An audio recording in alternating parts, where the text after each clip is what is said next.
Good morning and welcome to the Mindfully Gay podcast. I'm Jerry. And I'm John. And we've been pondering quite a bit. What are we going to talk about today? And I told John, I said, this subject keeps coming up in my office like 42 times this week. Wow.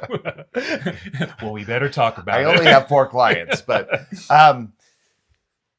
and just to kind of maybe throw it out there is this concept of internalized homophobia. Oh, wow. Yeah.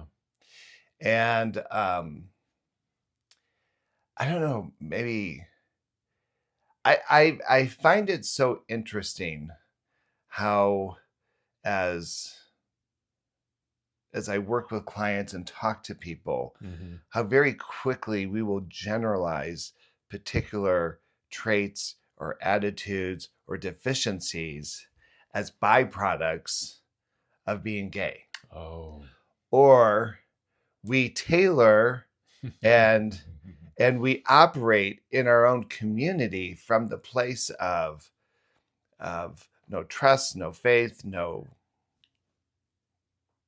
even know how to say it. It's like we operate from a place of assumptions that what's coming back at us is somehow in relationship to someone else having been gay. Oh, wow. Or being gay. Yeah. Wow. Am I making sense? Yeah. Man, it's just that's a vicious cycle. If you get caught in that loop, because we treat it like a truth. Yeah. And if that becomes your narrative and you just keep reinforcing it with your own thoughts and belief system that you're putting out there, right? So today's podcast is stop it. Well, we might have to talk about, maybe like we talked about in other episodes, some remedies on how to perhaps stop that or just start stabbing it a little bit so we puncture that balloon so it deflates. Right. I also think part of what happens with internalized homophobia is that we are still centralizing heteronormative ways of existing, and that anything that gay men may do that's outside of the heteronormative norm is deficient, invalid, and consequently is seen as lack. Yes, yeah. And when I think about internalized homophobia, it seems like that seems to be kind of number one, thought process, I guess. It's the, what we see as air quotes normal, heteronormative, and then we pose ourselves against that or compare ourselves to that. Yeah. It seems like this seems to be the number one reason why we might have or experience internalized homophobia. As I was thinking about it, I was thinking about what's been my experience, because I think that is part of my experience. That is part of my thought process, and I have the element of kind of the Black community or just Black experience of that too. I mean, just kind of that cultural piece that gets kind of enveloped into that thought process too. That if, for example, I'm outed or known that I'm gay in the Black community, my fear is that I'm just automatically ostracized. It's just a complete oust. If not oust, somehow harmed physically. You're not supposed to be like that. Pummel me to the ground. I mean, that's the fear, right? And so the action or the act that I put on is trying to look as straight as possible, That must be a real stretch. Well, the thing is, maybe other people, maybe you have experienced this, where you're kind of out in the world and you've got that mask on. You're trying your best to just be, as I'm using air quotes here, straight as possible to blend in, to fit in. But meanwhile, your brain is going, "Oh my God, you're the biggest faggot of all time." Don't put your hand like that. Just constantly critiquing yourself, overly just in tuned or connected with every move, every look you make, so that you don't get caught. Yeah, I mean, that's been my experience. Yeah. Well, I think you bring up this interesting point that, like, there's internalized racism. We see internalized sexism, right? Right. Well, how's a man supposed to be? right? When we project that this is what masculinity should look like, or this is what femininity should look like, Right. if I'm not measuring up to the stereotypical standards, Mm-hmm. right? How am I in relationship to that? Yeah, exactly. And I think, Mm-hmm. I have a lot of people who come to my office because they're depressed or they're anxious, and when I start talking to them, for instance, the one thing that surprises me over and over again is how many gay men are in isolation from other gay men. Yeah. Like they don't tend to have circles with other gay men. They'll have lots of women friends, or they'll be really super connected with their families. But the idea of having other men who are gay as part of a friendship or communal circle, other than parties Mm. or cruises or right, it's just very interesting. And when I start exploring that with people, it's really clear that what I start hearing is, well, that's just how they are, or I'm not sure I fit into the norm. Mm. One thing I would hear a lot of is, um, the reason I don't come out is because I don't see myself represented in the community. And then when I ask them what community is, they're referencing things they see on TV, referencing things they see in the media, Ah. which are usually pretty extreme, anyways. That's how Right. they end up in those places. But they don't see themselves represented. Therefore, there's no place for me. Mm-hmm. And so if that's the belief system, it's like, well, I won't fit in, so I just won't go to that function, or I just won't make contact with those people, and so I just isolate, or I find another group to hang out with. Yeah, Yeah. yeah. And it's interesting how many people I say, well, wow, it seems like you really have some internalized homophobia. Like, what are you talking about? Mm. As if because I'm gay, I can't be homophobic. Like, we're all raised, we're all raised in this heteronormative Yeah. template, right? Yeah. Yeah. And of course, none of us leave unscathed Mm. from what's out there in society. I think the challenge is how many people are willing to just pause and really um, deconstruct and really look at, well, who am I as Yes. a gay man in relationship to other gay men, and how do I shift that narrative within myself? Right. Right. And that's certainly a question we want to get to. Going back to, I mean, you certainly don't have to be specific, but what kind of comes up in your sessions with people, or like what are people saying in general? Or, but I'm also curious, like just how are they feeling? How are they feeling either about themselves, well, mainly about themselves, but what are they kind of putting out there? Well, I'm going to be campy about this for a minute because Okay. somebody breaks up with their boyfriend. Okay. I've just had it with gay men. All they want is sex. All they're so shallow. They're so this, they're so that, Mm. right? But I'm just not going to date ever again, Mm-hmm. right? And so they've had this bad experience. They contribute the experience to this person, their partner, having been gay, Mm-hmm. and therefore And then generalize it. generalize it that all gay men are this way. And usually my response is, it's interesting. I've never had a heterosexual person come into my office with similar dynamics and say, I've just had it with straight men, Mm-hmm. or I've just had it with straight women. We attribute it to that's like the number one, because you're gay. You're the problem. You're the problem. Yeah. Here's the problem. And so Interesting. I think people come in this place of discouragement. And when as I often listen to that assessment, I think, well, you went into this relationship looking for all the stereotypical deficits. And I wonder how long you were keeping this scorecard. Mm. And somehow you think you're outside of that. Oh. The other thing I often tell people too is I said, it's interesting. I'm a gay man and I have a very different assessment. Seems like gay men come in lots of different shapes and sizes and attitudes and strengths and deficiencies. And I'm not sure that they're much different. I don't want to say that. I think we're very different. But I think I just lost my train of thought. That's okay. That's okay. When you talk about stereotypes, they're kind of based on some truth, right? Like you're so catty, or you're so, all you think about is sex when we're kind of categorizing or putting the traits of a, of the typical gay person. I mean, there's when stereotypes are developed, there's an element of truth.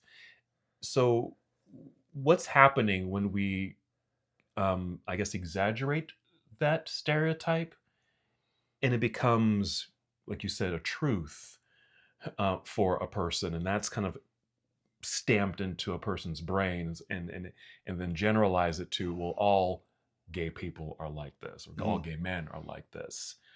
Um, how do we begin to, like I said earlier, kind of puncture that balloon so it's not so inflated that you can do what you just said?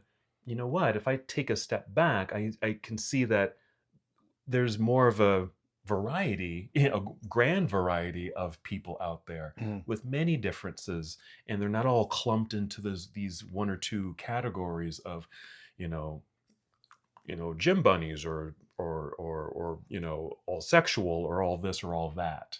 How do we begin to pop that balloon? Or what are some of the messages that maybe you say to your clients, or even just in general, that we can say to our listeners if they find themselves caught in that loop? I don't know that there's anything that can be said. Mm-hmm. I think, and of course, I think that's the catalyst of why we have been working so hard with Mindfully Gay, is that think about, well, we see that internalized homophobia when people, it's interesting how many people on Facebook or Instagram love the idea of the retreat. They like it. They love it. They're pretty inexpensive, so they're accessible, right? But they don't show up. And then we hear feedback about, well, I'm not sure I look the right way, or I'm not sure I'm going to fit in, or what if this or that, right? So it's interesting. We have this litany of justifications to hold ourselves hostage to the belief in the system that's contributing directly to our discord and unhappiness. And so what I try to do with my clients is set them up, help them explore communal options. So if I'm some guy that really likes sports and really, I'm just big on softball, or I'm really big on volleyball or something, well, I know that I can refer them to the Stonewall Athletic group. Right. And that maybe they'll meet a group of guys who share a similar interest, or we've had book clubs here in town, or the bowling league. Right. There's lots of opportunities for people to go out without an agenda of hooking up, without an agenda of partying, and to just kind of hang out and have some playtime. Play. Like when we did bowling, people showed up somewhat hesitant. But by the time we left, it was kind of like, okay, guys, time to go home. I didn't want to leave. It was so much fun. It was just so much fun. You said a word which I really like, and you said play.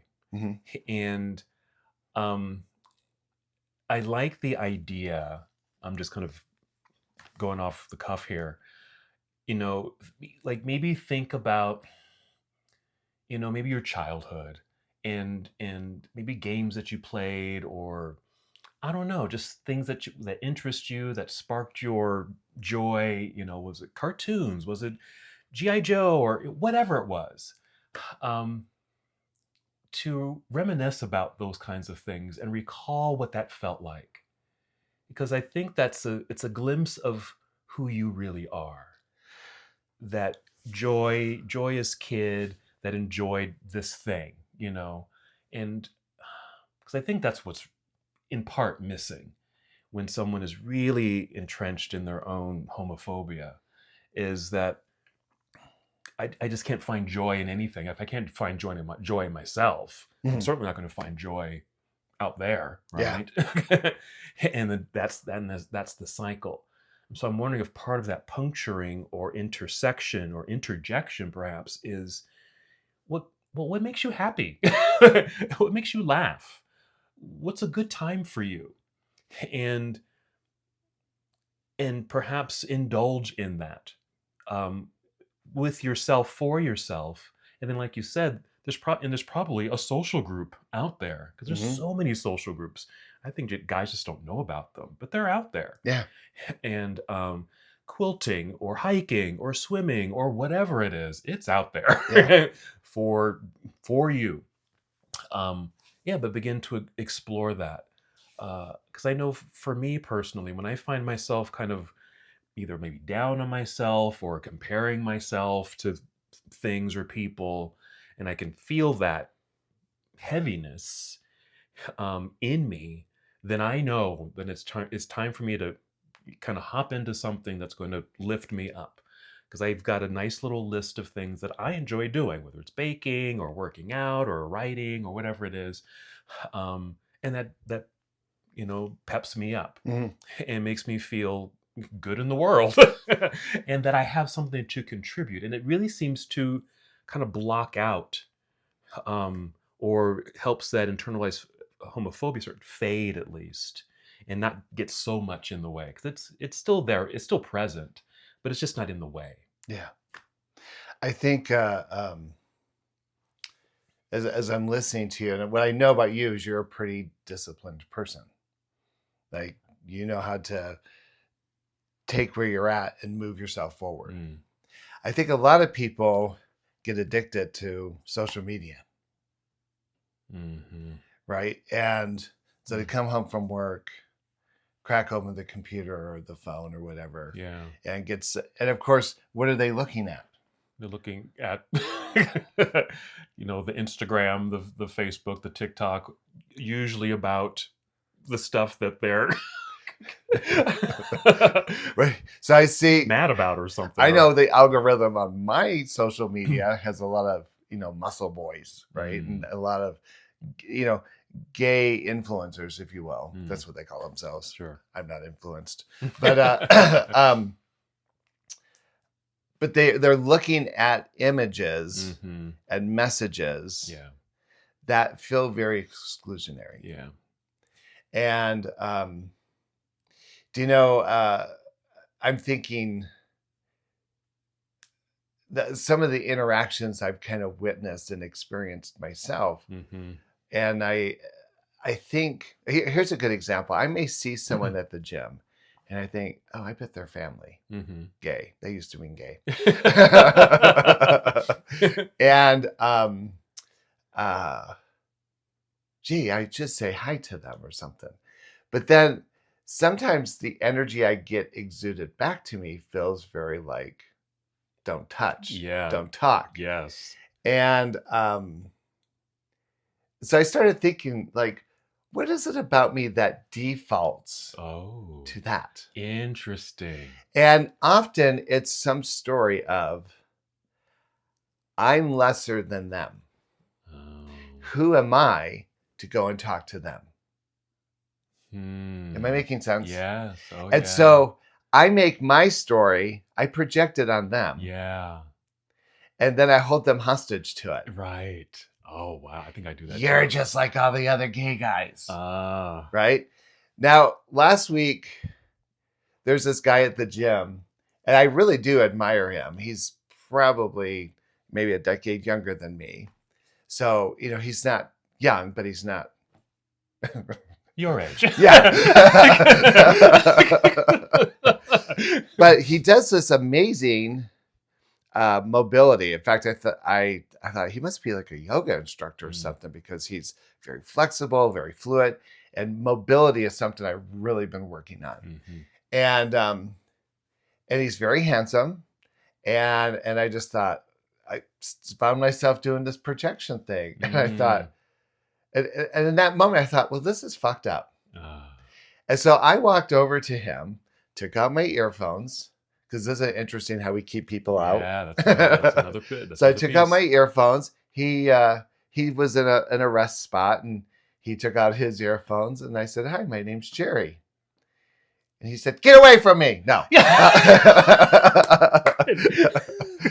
He gave me his name, and I said, "Are you like a yoga instructor or what?" And he goes, "No, no, no." I said, "Well, I really admire your mobility. That's something I've been working on. It's been really hard. I feel like I'm in a good place, and you're just like my hero." Oh. And he just kind of laughed, and we chatted for a few minutes. And Yeah. do you know what happened? What?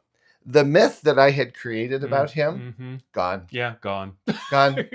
Because you just demystified it Yep. and made it not true. Like, well, that's not true anymore. Suddenly he wasn't like all the other gays. Right. He was who he was. He was. Yep. And Mm-hmm. and so I've been experimenting with that. Mm-hmm. And not just with gay folks. Like yesterday there was a guy, he's probably about my age, I was guessing, was doing like this amazing handstand. And wow. I've been trying to get my ass up in the air for years now. And so I was just kind of watching him. And I just walked over. I said, "Dude, you're like my hero." He just introduced himself. We chatted for a minute, went back to working out. Mm-hmm. It's like somewhere in the world of this and this, right? All it's doing is fueling these narratives, because Yes. then we stay trapped here. Right. And the trapping here is, like you said, what's holding me hostage is my own self-concept. Mm-hmm. Yep. And the only way to, I'm a therapist. I love being a therapist, but guess what? We can't do fucking shit for you guys unless you do something with your life, that you dare to step out of the ordinary Mm-hmm. and step into something beyond the narrative that you've held yourself You've created. hostage to. Exactly. Yeah, because when we turn to the social media, it just, in whatever case it may be, whether it's these particular images, statements, it's certainly, gay men, with politics, all that, it shapes the way that we think. That's just rolling around in our heads. We're creating all kinds of stories, and then we start comparing ourselves to those stories, and then we start to, like you said, project them out into kind of our real world, whatever that might be.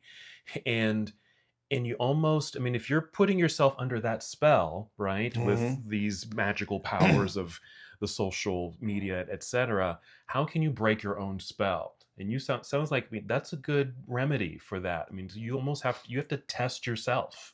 And you know what? I'm just going to say hi. I'm just going to take the earbuds out. I'm just going to do something Yeah. and it is a doing something.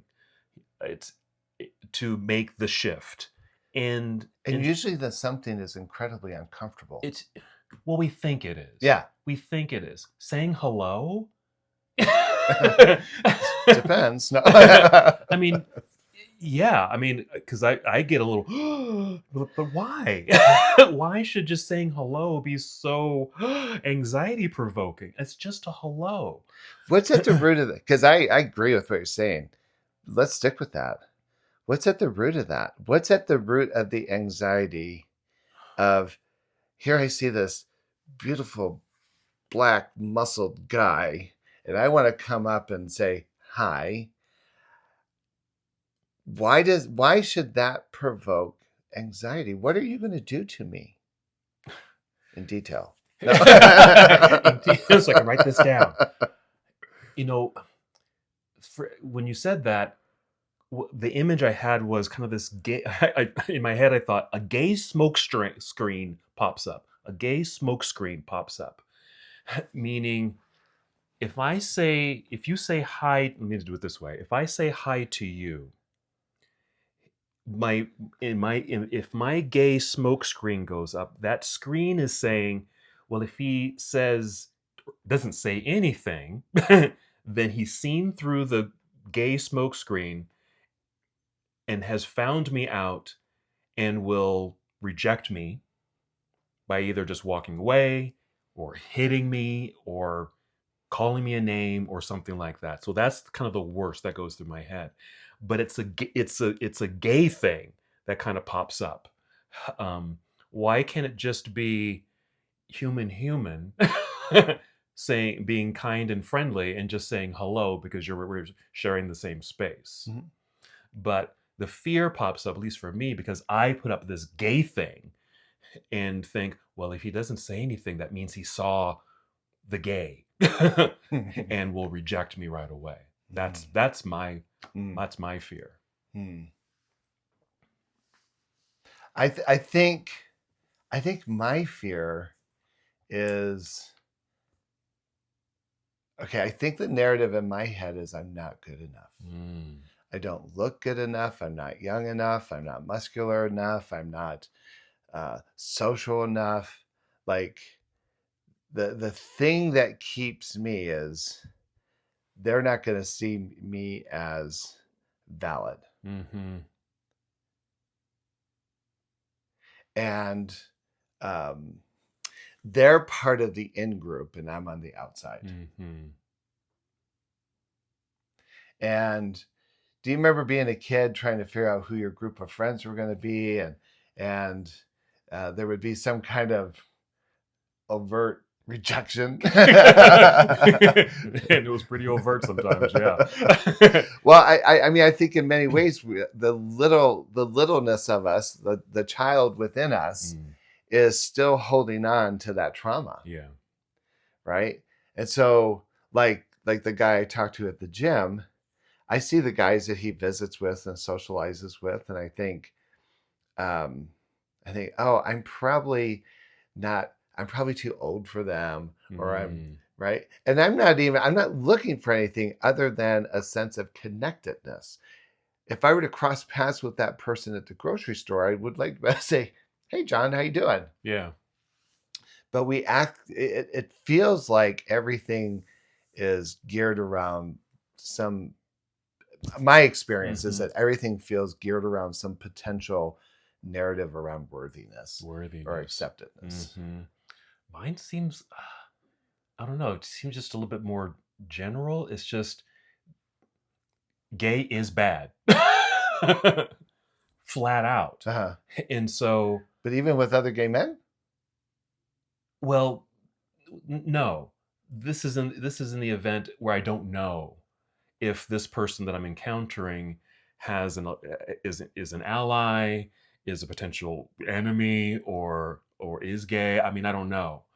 Um, but I may see a person and may want to say hello, but like I said, that gay thing pops Mhm. up in my brain that states, well, what if he's not an ally and just rejects me just because of that fact Mhm. that I'm gay? And it's just, well, that's that. So yeah, interesting.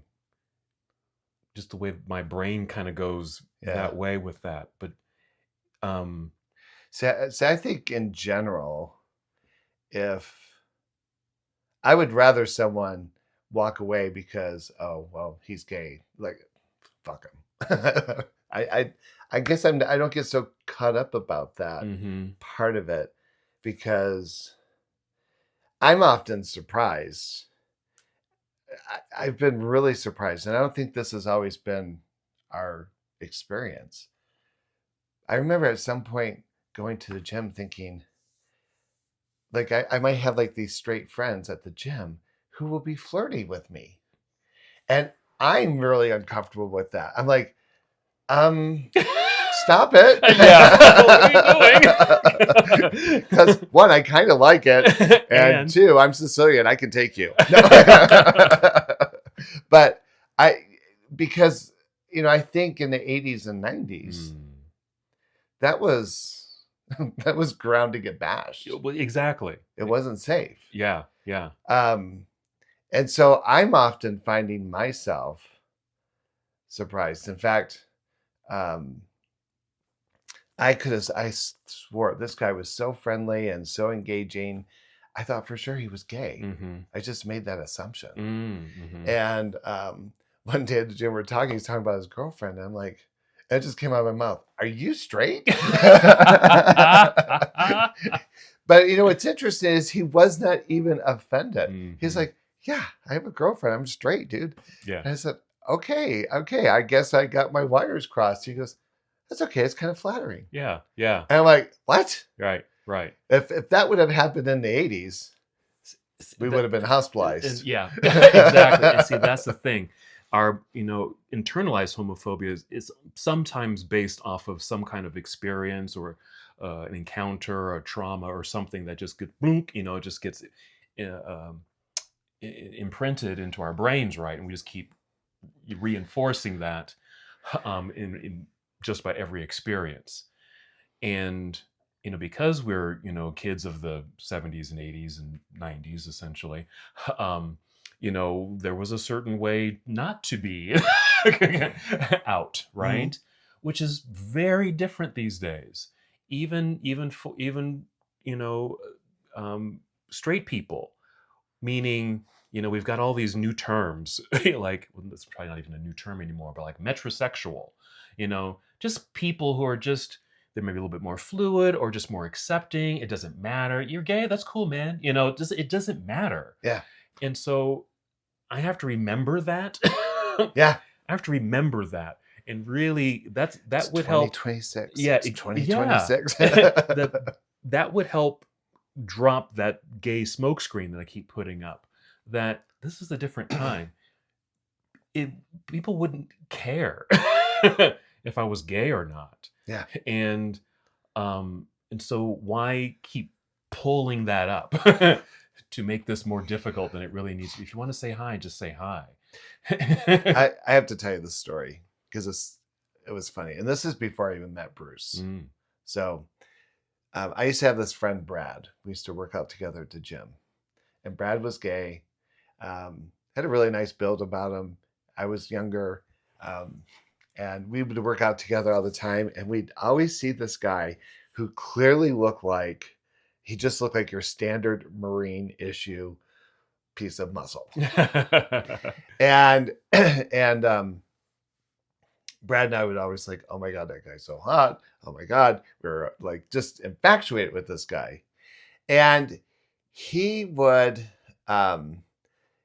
show up around where we were working out, and he was clearly trying to connect with us.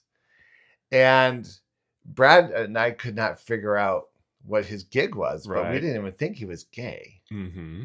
And so one day, and he was kind of like a bodybuilder, and one day I was like doing lat pull downs, and he goes, "Here, well, let me help you." And he like pushes his body up against my back, and I'm like, that's not what straight dudes do. Is this right? and then one day he came up and he was like grabbing my chest. Oh my. And then we'd walk away. I go, Brad, are you sure he's not gay? And then one day he goes, it was a Halloween. Halloween was in the air. And I think it was the weekend of Halloween. And he's like, well, what are you guys doing for Halloween? I said, oh, we're going to go out to a club. He goes, oh yeah, where are you going? He goes, maybe we can meet you. Maybe I can meet you there. Uh-huh. I went, I'm not sure you're going to like the club we're going to. He goes, which one? I go, at the time, the gay club, the only one in town was the Sun. And I said, well, we're going to go to the Sun. Uh-huh. He goes, well, great. I'll see you there. And I'm like, wait a minute. We're gay, right? He goes, yeah. So Bradley and I, he's walking away, and our jaws are on the ground. It's like, right. Oh my God. Right. But our story was, he was so not gay. Mm-hmm. He couldn't possibly be gay. Yeah. Yeah. And we were being all kind of stealth, because if he wanted to like eat us for lunch, he could. Yeah. Right. and then in the short of the story, we dated for a little bit. Oh, yay! Then I found out he's homeless. I'm like, no, you're cute, but you got to have a couch, Right? Just the stories that we just construct Yeah, in our little brains, and but the moment that we can demystify that and just break that down, sometimes we can be just very shockingly surprised, right? Like, what? yeah. But see, our narratives were like we weren't even giving him a chance. Mm-hmm. And when I think about the guy at the gym, for instance, I think, oh, I wasn't even giving him a chance, even though I was highly likely that he was gay. Mm-hmm. I just decided he was one of those gays, Um, right? That was that's all my internalized yeah, crap sure. clogging up the wheels. Mm-hmm. Mm-hmm. And it's interesting. There's a couple I've been experimenting with that, especially at the gym. And what I'm finding is that everyone that I've made assumptions about, I've been terribly wrong. Mm-hmm. And the more I realize how wrong I am, the more likely I am to keep experimenting until I find out I'm right. And every once in a while, there is a prick. Yeah. Every once in a while, there is some kind of idiot that thinks he's too good for everyone else. Mm-hmm. And if we think about that, maybe that's about their internalized crap. Right. That I can only associate with you if you're a particular kind of person. Mm-hmm.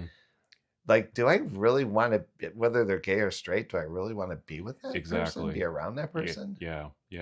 And then when you're able to kind of, dissociate and just distinguish, wait a minute, that's not my stuff. That might be their stuff, and I until that shifts, I don't really have to be involved with whatever that is, Yeah. right?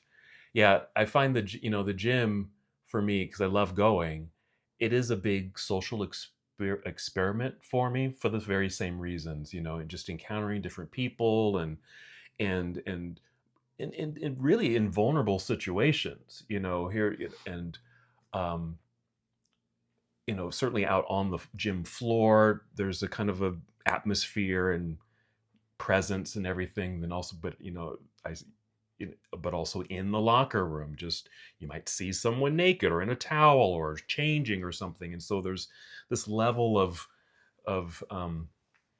vulnerability where the gay panic can certainly pop up. If I see someone changing, I saw them naked, did I look a little too long and they caught me looking? Oh no, um, but it is a good social experience. I say, take a look. I'm fucking working hard. Well, to be honest and to be vulnerable, that's kind of the attitude that I'm taking. Is if I happen, because I shower and do all the things at the gym, change and all that kind of stuff, and so I'm naked in the locker room, and so instead of trying to cover up and do the thing, I'm just disrobed, moisturizing the brown skin, and and just whoever sees it's going to see it, and it helps me just to be a little bit more just confident in just being who I am. I'm naked. It's a men's locker room, for Christ's sake. You're going to see some naked people. Yeah. You're going to see a penis. Oh no. So that's kind of where my head goes, is so that I don't fall into gay panic if I happen to see a naked guy in the locker room or whatever, pass near the showers or something. It's helping me to break some of those narratives in my own brain. But like you, just trying to put myself out there a little bit and just say hello, on the floor, even in the locker room, because it's happening the other way. People are coming up to me. There's this one guy. I for some reason I just really hadn't noticed him before, but he's there just about every day, and I guess we're crossing paths. But he sees me all the time, and he finally came up to me in the locker room and just sat down and said, "Hey, I see you every day. You know, um, and we kind of exchange some hellos and everything. He's an older gentleman, and he comes and he swims every day, and he just wanted to acknowledge that, yeah, I see you. Do you work out every day? Yes, yes, and that kind of thing. So it was just a nice, you know, interaction, because I think he had been noticing me and just thought, let me just say hello to this guy, Mhm. you know. And that's how I feel. I want to, the regulars that I see, like, well, if I'm going to see this guy every day, why not just say hello?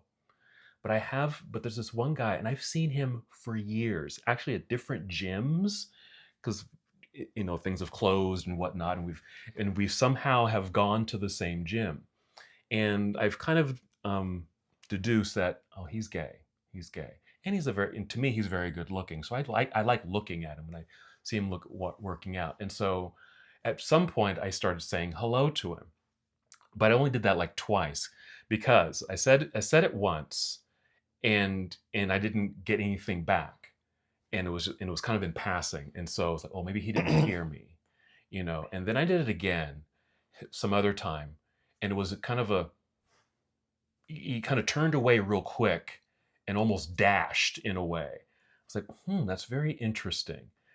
Um, and I think I may have done it a third time, and I got the same reaction, kind of like a scared deer in the headlights look, and he shifted. It's like, well, that's very interesting.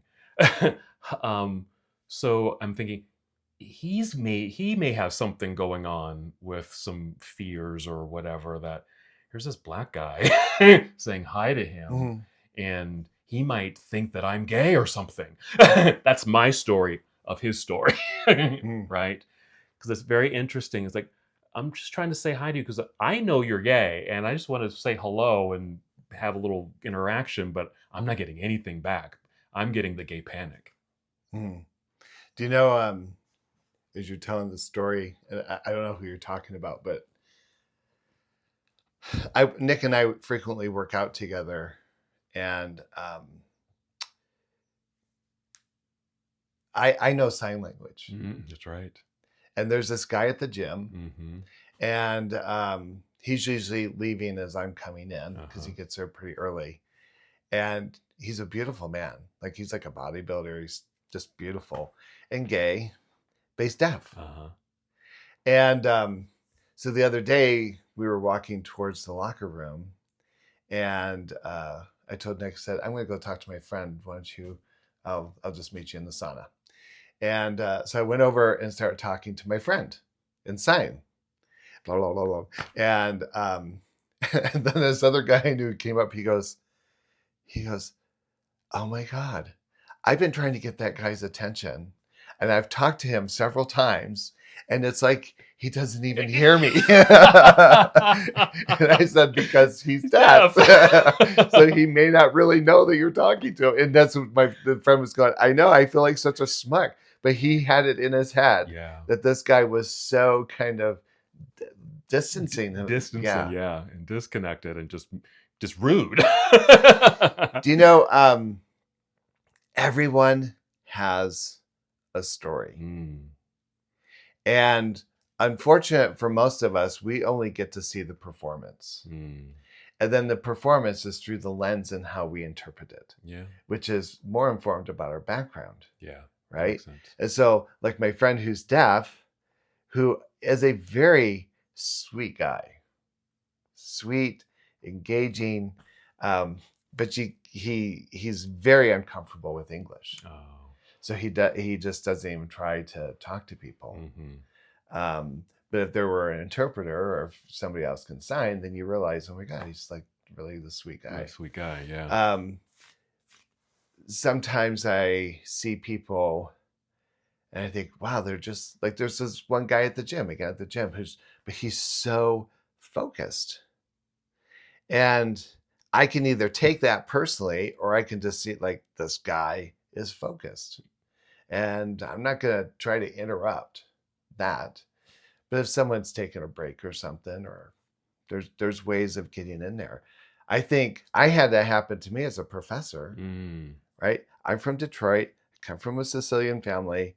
Obviously, I say what's on my mind. I can be pretty direct about things, but I like to think I'm a very nice person. And there was a group of students, ex-students of mine, and we were doing lunch or something, and they said, "Oh, you so intimidated us when you started teaching." I said, "What?" That was just like, "What do you mean so intimidating?" And so they said, when I started class, I said, I start laying out the rules. Like, this is what time class starts. This is what time class ends. Assignments are due on this date. Don't ask me if you need an extra day, because the answer is going to be no. And I always justify it. Like, for instance, if your client has a court date and you haven't written the letter, the judge is not going to care that you didn't have time. Nope. You make it happen. You make it Right? happen. That's right. And so I always thought of myself as kind of like this fun, engaging kind of a professor. But what they were saying is, it took us a couple of weeks to realize you're not as intimidating as you originally came off to be. And I think that was kind of an interesting awareness about what I'm projecting. Mm-hmm. Mm-hmm. And not that I think I should have to change that in some way, but I do like to embrace the idea of upgrading. Right? Like, I oh, like wow, that. so I'm getting a reflection back that's not what I intended. What happens if I put a little bit more focus and intention and showing up a little bit differently? Right. And Right. I think frequently when we see people out in the wild, right, we will project those stories. Yeah. Yeah. But then we want to, instead of taking responsibility for our own reaction, it's your fault. Yeah. And that's the thing with internalized homophobia. It's internalized. It's you. That and so somehow breaking that spell, breaking that cycle, so that that plague of whatever narrative is keeps rolling through your head is obliterated. You have to do something.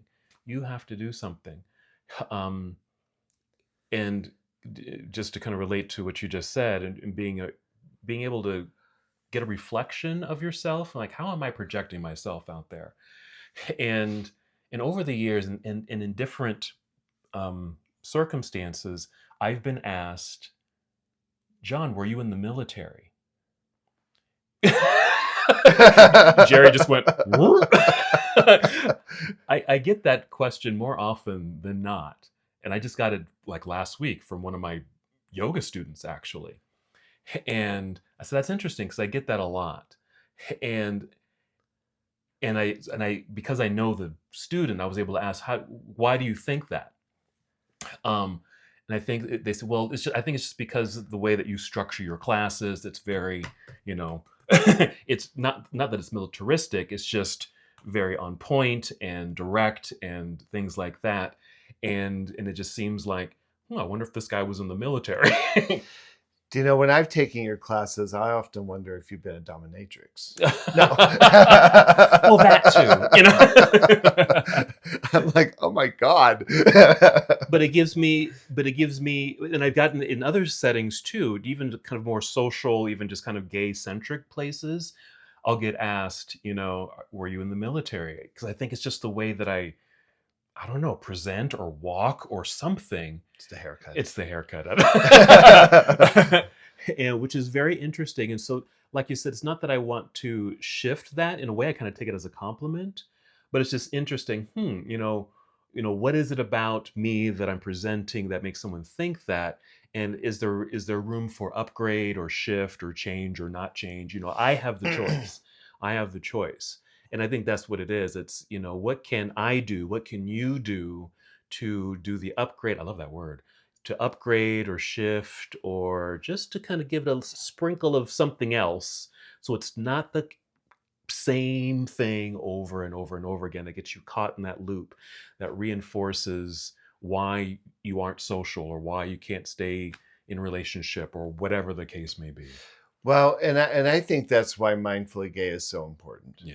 Because, and I've been thinking about this, and I sent you that text yesterday, thinking, I think what I'm really looking for with Mindfully Gay is kind of like this incubator where people can be reflective back and forth and give each other feedback and support and guidance, if you will.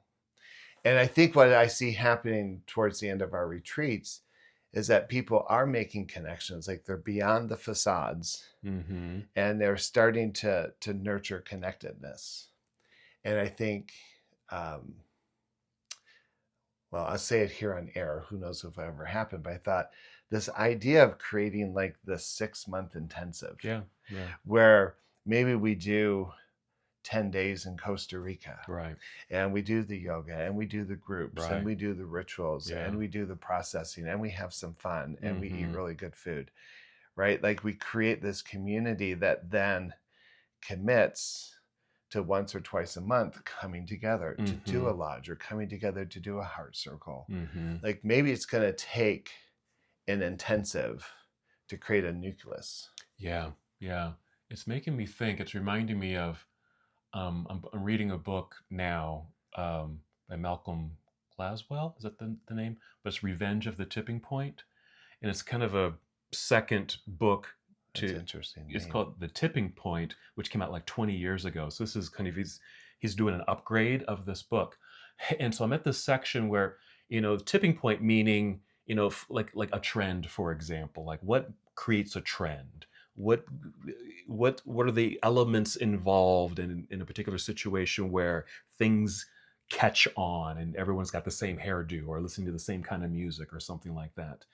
And he talks about this concept of this like the 1/3 rule or something like that, where he's in the example he uses is the female rugby team at Yale University. Like there wasn't always a female rugby team, but um, because there was a little bit of interest, and once they got like past this certain number of people, women that were interested in this, then it kind of took over, where it became this popular thing and everyone wanted to be on this Yale rugby team. So it made me think. So I thought of that based on what you just said, and where maybe mindfully gay and what we in general have been wanting to do, I think, for a long time, is create a space that people can come and experience these shifts, right? But maybe I'm thinking, well, maybe an hour-long podcast isn't enough. It isn't that 1/3 or 2/3 or whatever it is to help people kind of make that crossover.